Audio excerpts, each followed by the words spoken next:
Hello ವೀಕ್ಷಕರೇ, ಇದು ರಂಗರುಚಿ ಕ್ರಿಯೇಷನ್ಸ್ಗೆ ಸ್ವಾಗತ. ಮೈಸೂರು ಪಾಕ್ ಅಂದ ತಕ್ಷಣ ಎಲ್ರಿಗೂ ಇಷ್ಟ ಆಗುತ್ತೆ. ಆದರೆ ಮನೇಲಿ ಮಾಡಿದರೆ ಸ್ವೀಟ್ ಸ್ಟಾಲ್ ತರಹ ಪರ್ಫೆಕ್ಟಾಗಿ ಬರಲ್ಲ ಅನ್ನೋ ಬೇಸರ ಇರುತ್ತೆ. ಇವತ್ತು ನಾನು ಯಾವುದೇ ತಪ್ಪುಗಳಾಗದೆ ಸರಿಯಾದ ಅಳತೆ ಮತ್ತು ಹದದೊಂದಿಗೆ ಸಾಂಪ್ರದಾಯಿಕ ಗರಿ ಗರಿ ಮೈಸೂರು ಪಾಕ್ ಮಾಡೋದು ಹೇಗೆ ಅಂತ ಹೇಳಿ ತೋರಿಸ್ಕೊಡ್ತೀನಿ. ನಾನು ಹೇಳೋ ಟಿಪ್ಸ್ ಫಾಲೋ ಮಾಡಿದರೆ ಮೊದಲ ಬಾರಿ ಮಾಡೋರು ಕೂಡ ಪರ್ಫೆಕ್ಟಾಗಿ ಮಾಡಬಹುದು. ವಿಡಿಯೋನ ಎಲ್ಲೂ ಸ್ಕಿಪ್ ಮಾಡದೆ ಕೊನೆ ತನಕ ನೋಡಿ ಎಷ್ಟು ಸಾಫ್ಟಾಗಿ ಎಷ್ಟು ಮೃದುವಾಗಿ ಬಂದಿದೆ ಅಂಥೇಳಿ. ನಿಮಗೆ ಸೇಮ್ ಅಂಗಡಿಗಳಲ್ಲಿ ಸಿಗುತ್ತಲ್ವ, ಅದೇ ರೀತಿ ಅದೇ ಕನ್ಸಿಸ್ಟೆನ್ಸಿಯಲ್ಲೇ ಇರುತ್ತೆ. ಬನ್ನಿ ಈ ಮೈಸೂರು ಪಾಕ್ ಹೇಗೆ ಮಾಡೋದು ಅಂತೇಳಿ ತೋರಿಸ್ಕೊಡ್ತೀನಿ. ಮೈಸೂರು ಪಾಕ್ ಮಾಡೋದಕ್ಕೆ ಮೊದಲಿಗೆ ನಾನಿಲ್ಲಿ ದಪ್ಪ ತಳ್ಳ ಇರುವಂತಹ ಬಾಣಲಿನ ಇಟ್ಕೊಂಡಿದ್ದೀನಿ, ಗ್ಯಾಸ್ ಅಂಟಿಸ್ಕೊಂಡಿದ್ದೀನಿ. ಇದಕ್ಕೆ ನಾನು 1 ಬೌಲ್ ಆಗುವಷ್ಟು ಕಡಲೆ ಹಿಟ್ಟನ್ನು ಸೇರಿಸ್ಕೊಂಡಿದ್ದೀನಿ. ಕಡಲೆ ಹಿಟ್ಟನ್ನು ಮೊದಲಿಗೆ ಜರಡೆ ಹಿಡಿದು ನಾವು ಸೇರಿಸ್ಕೊಳ್ಬೇಕಾಗತ್ತೆ. ಇದನ್ನು ತುಂಬ ಕಲರ್ ಚೇಂಜ್ ಆಗೋವರೆಗೂ ಏನು ಹುರ್ಕೊಳ್ಬೇಡಿ. ಜಸ್ಟ್ ಅದರದ್ದು ಘಮ ಬರುತ್ತಲ್ವ, ಅಲ್ಲಿವರೆಗೂ ನಾವು ಸ್ವಲ್ಪ ಫ್ರೈ ಮಾಡ್ಕೊಳ್ಬೇಕಾಗತ್ತೆ ಹಿಟ್ಟನ್ನು. ಯಾಕೆಂದರೆ ಅದು ಹಿಟ್ಟು ನೀವು ಹಾಗೆ ಬಳಸ್ಕೊಂಡ್ಬಿಟ್ರೆ ನಿಮಗೆ ಸ್ವಲ್ಪ ಹಸಿ ಹಸಿ ಅನಿಸುತ್ತೆ. ಅದಕ್ಕೋಸ್ಕರ ಜಸ್ಟು ಲೋ ಫ್ಲೇಮಲ್ಲಿ ಇಟ್ಕೊಂಡು ಅದು ಘಮ ಬರೋವರೆಗೂ ಫ್ರೈ ಮಾಡ್ಕೊಳ್ಳಿ. ತುಂಬ ಫ್ರೈ ಮಾಡಬೇಡಿ, ಕಲರ್ ಚೇಂಜ್ ಆಗೋವರೆಗೂ ಚೆನ್ನಾಗಿರೋದಿಲ್ಲ. ಜಸ್ಟು ಅದರದ್ದು ಘಮ ಬರುತ್ತಲ್ಲ ಅಲ್ಲಿವರೆಗೂ ಫ್ರೈ ಮಾಡಿಕೊಂಡು ನಾವು ಒಂದು ಪ್ಲೇಟ್ಗೆ ತೆಗೆದಿಟ್ಕೊಳ್ಬೇಕಾಗತ್ತೆ. ನೋಡಿ, ಇಲ್ಲಿ ನಾನು ಒಂದು ಪ್ಲೇಟ್ಗೆ ತೆಗೆದಿಟ್ಕೊಂಡಿದ್ದೀನಿ ನೋಡಿ. ಮತ್ತು ಅದೇ ಬಾಣಲಿಗೆ ನಾನಿಲ್ಲಿ 1.5 ಕಪ್ ಆಗುವಷ್ಟು ಸಕ್ಕರೆನ ಹಾಕ್ಕೊಂಡಿದ್ದೀನಿ. ನಿಮಗೆ ಸ್ವೀಟ್ ಜಾಸ್ತಿ ಬೇಕು ಅಂದರೆ 2 ಕಪ್ ಸಕ್ಕರೆನ ಸೇರಿಸ್ಕೊಳ್ಬೋದು. ನಾನಿಲ್ಲಿ ಸ್ವೀಟ್ ಕಮ್ಮಿ ಬಳಸ್ತಿರೋದ್ರಿಂದ ನಾನು 1.5 ಕಪ್ ಹಾಕ್ಕೊಂಡಿದ್ದೀನಿ. ಹಾಗೆ ಇದಕ್ಕೆ ನಾವು 3/4 ಅಷ್ಟು ನೀರನ್ನು ಸೇರಿಸ್ಕೊಳ್ಬೇಕು. ಅಂದರೆ 3/4 ಭಾಗದಷ್ಟು, ನೀವು ಸಕ್ಕರೆ ಯಾವ ಅಳತೆಯಲ್ಲಿ ತೊಗೊಂಡಿರ್ತೀರ 3/4 ಕಪ್ ಆಗಷ್ಟು ನಾವು ನೀರನ್ನು ಸೇರಿಸ್ಕೊಳ್ಬೇಕಾಗತ್ತೆ. ನೋಡಿ, ನೀರು ಸೇರಿಸ್ಕೊಂಡು ಇದನ್ನೆಲ್ಲ ಚೆನ್ನಾಗಿ ನಾವು ಮೆಲ್ಟ್ ಮಾಡ್ಕೊಳ್ಬೇಕು. ಸಕ್ಕರೆ ಎಲ್ಲ ಮೆಲ್ಟ್ ಆಗಬೇಕು. ಹಾಗೆ ಇದಕ್ಕೆ ನಾನು ಸ್ವಲ್ಪ ಕೇಸರಿ ದಾಳನ ಹಾಕ್ಕೊಂಡಿದ್ದೀನಿ. ನಿಮ್ಮ ಹತ್ರ ಏನಾದರೂ ಫುಡ್ ಕಲರ್ ಇತ್ತು ಅಂದರೆ ಒಂದು ಚಿಟಿಕೆ ಸೇರಿಸ್ಕೊಳ್ಳಿ, ಇಲ್ಲಾಂದರೆ ಸ್ಕಿಪ್ ಕೂಡ ಮಾಡ್ಕೊಳ್ಬೋದು. ಹಾಗೆ ಒಂದು 1/4 ಟೀ ಸ್ಪೂನ್ ಆಗೋಷ್ಟು ಏಲಕ್ಕಿ ಪುಡಿನ ಸೇರಿಸ್ಕೊಂಡಿದ್ದೀನಿ. ನೋಡಿ, ಇವಾಗ ಸಕ್ಕರೆ ಎಲ್ಲ ಮೆಲ್ಟ್ ಆಗಿದೆ. ಮತ್ತು ಇದನ್ನು ಮಿನಿಮಮ್ ಒಂದು 4 ನಿಮಿಷ ಕುದಿಸ್ಕೊಳ್ಬೇಕಾಗತ್ತೆ. ನೋಡಿ, 1 ಎಳೆ ಪಾಕ ಬರೋವರೆಗೂ ನಾವು ಕುದಿಸ್ಕೊಳ್ಬೇಕು. ನೋಡಿ, ಈಗ 1 ಎಳೆ ಪಾಕ ಬಂದಿದೆ.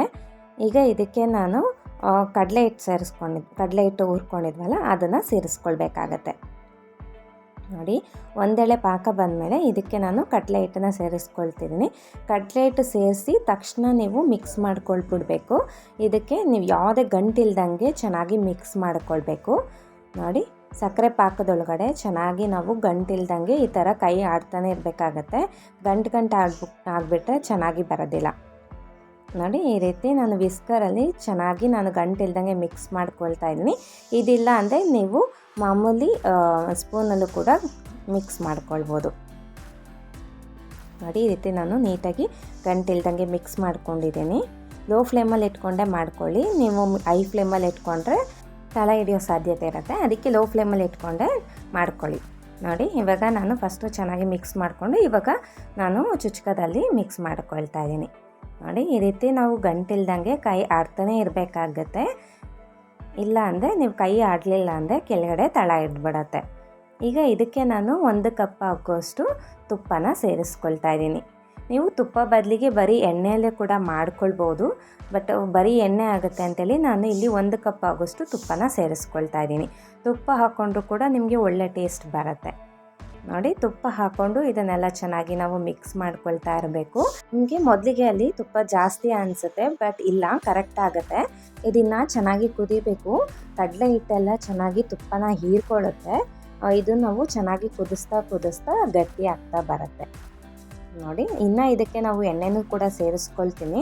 ಇದು ಚೆನ್ನಾಗಿ ಗಟ್ಟಿ ಆದಮೇಲೆ ನಾನು ಇನ್ನೂ ಸ್ವಲ್ಪ ಎಣ್ಣೆ ಸೇರಿಸ್ಕೊಳ್ತೀನಿ.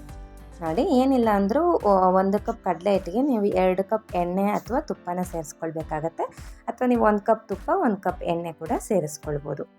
ನಾನೀಗ ಜಸ್ಟ್ 1 ಕಪ್ ತುಪ್ಪ ಹಾಕ್ಕೊಂಡು ಇದನ್ನೆಲ್ಲ ಚೆನ್ನಾಗಿ ನಾನು ಕುದಿಸ್ಕೊಳ್ತಾ ಇದ್ದೀನಿ. ನೋಡಿ, ಎಷ್ಟು ಚೆನ್ನಾಗಿ ಕುದೀತಿದೆ ಅಂಥೇಳಿ.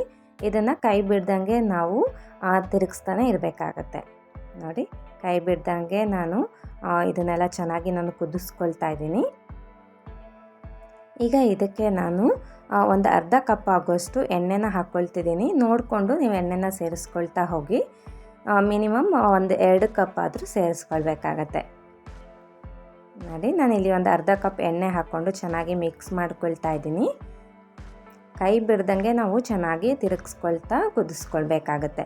ತುಂಬ ಟೇಸ್ಟಿಯಾಗಿರುತ್ತೆ. ಹಾಗೆ ನಮ್ಮ ಚಾನಲಲ್ಲಿ ಡಿಫ್ರೆಂಟ್ ಸ್ವೀಟ್ಸ್ ರೆಸಿಪೀಸ್ಗಳು ಕೂಡ ಇದ್ದಾವೆ, ನೀವು ಹೋಗಿ ಚೆಕ್ ಮಾಡ್ಕೊಳ್ಬೋದು.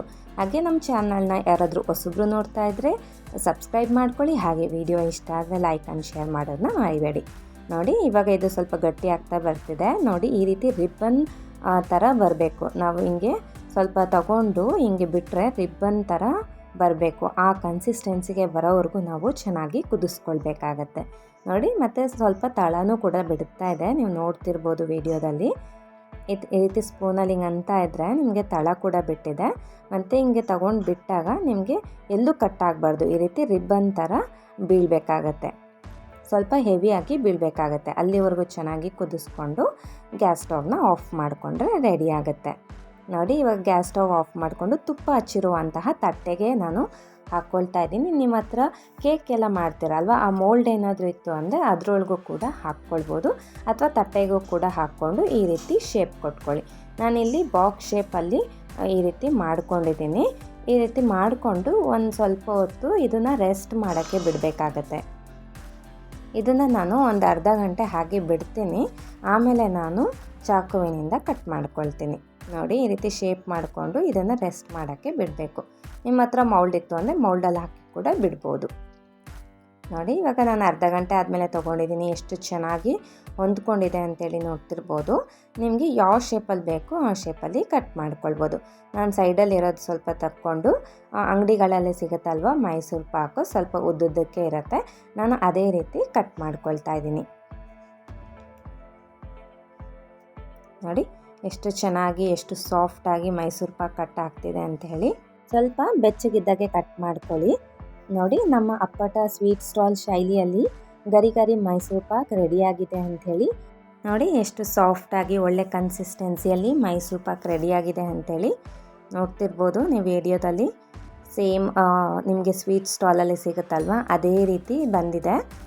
ನೀವು ಕರೆಕ್ಟಾಗಿ ಅಳತೆನ ಫಾಲೋ ಮಾಡಿದ್ರೆ ಒಳ್ಳೆ ಮೈಸೂರು ಪಾಕ್ ಮನೆಯಲ್ಲೇ ರೆಡಿ ಆಗುತ್ತೆ. ನೋಡಿ ನಿಮಗೆ ಒಂದು ಮುರಿದು ತೋರಿಸ್ತೀನಿ ಎಷ್ಟು ಸಾಫ್ಟಾಗಿ ಎಷ್ಟು ಚೆನ್ನಾಗಿ ಬಂದಿದೆ ಅಂತ. ನೀವು ಕೂಡ ವಿಡಿಯೋನ ಎಲ್ಲೂ ಸ್ಕಿಪ್ ಮಾಡದೆ ಕೊನೆಯ ತನಕ ನೋಡಿ. ಈ ರೀತಿ ಪರ್ಫೆಕ್ಟ್ ಆದಂತಹ ಮೈಸೂರು ಪಾಕ್ ಒಂದೇ ಸರಿ ನೀವು ಮನೆಯಲ್ಲೇ ಮಾಡ್ಕೊಳ್ಬೋದು. ನಿಮಗೆ ಇದರಲ್ಲಿ ಯಾವುದೇ ಫೇಲ್ ಆಗೋದಿಲ್ಲ, ಆ ರೀತಿ ಪರ್ಫೆಕ್ಟಾಗಿ ಮಾಡ್ಕೊಳ್ಬೋದು. ನೋಡಿದ್ರಲ್ವ ಇವತ್ತಿನ ವಿಡಿಯೋದಲ್ಲಿ ಮಾಡಿ ತೋರಿಸಿರುವ ಮೈಸೂರು ಪಾಕ್ ನಿಮ್ಮೆಲ್ರಿಗೂ ಇಷ್ಟ ಆಗಿದೆ ಅಂತ ಅಂದ್ಕೊಂಡಿದ್ದೀನಿ. ಇಷ್ಟ ಆಗಿದ್ರೆ please like, share and subscribe. ಇದೇ ಥರ ಒಳ್ಳೊಳ್ಳೆ ಈಸಿ ಟೇಸ್ಟಿ ಆ್ಯಂಡ್ ಹೆಲ್ತಿ ರೆಸಿಪೀಸ್ಗೋಸ್ಕರ ನಮ್ಮ ಚಾನಲ್ನ ಫಾಲೋ ಮಾಡಿ. Thank you.